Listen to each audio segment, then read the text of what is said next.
Welcome to my channel. যারা নতুন ইংরেজি শিখছেন তাদেরকে এই ওয়ার্ডগুলো অবশ্যই শিখতে হবে, না হলে ইংরেজি বলা বা শেখা কোনোটাই সম্ভব না। তো চলুন শিখে নেওয়া যাক আজকের এই বেসিক ওয়ার্ডগুলো। ওপেন। ওপেন অর্থ হলো প্রায়ই বা ঘন ঘন।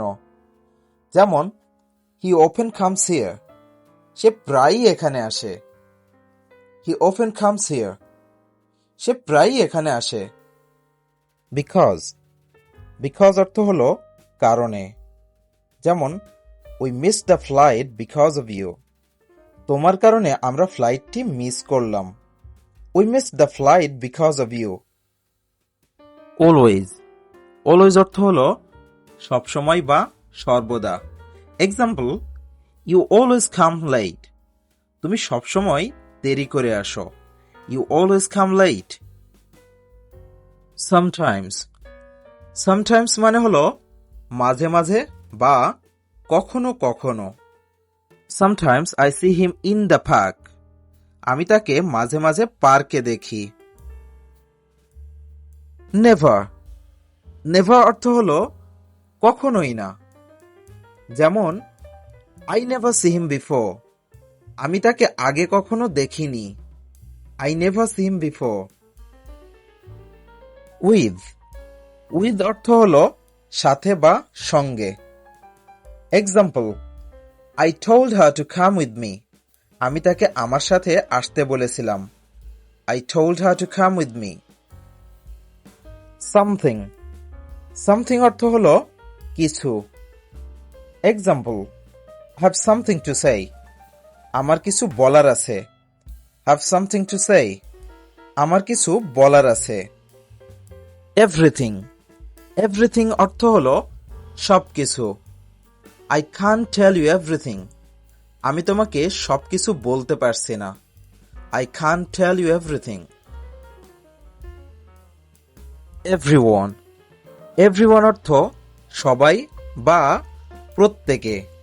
Everyone likes him so much, তাকে সবাই অনেক পছন্দ করে। Everyone likes him so much.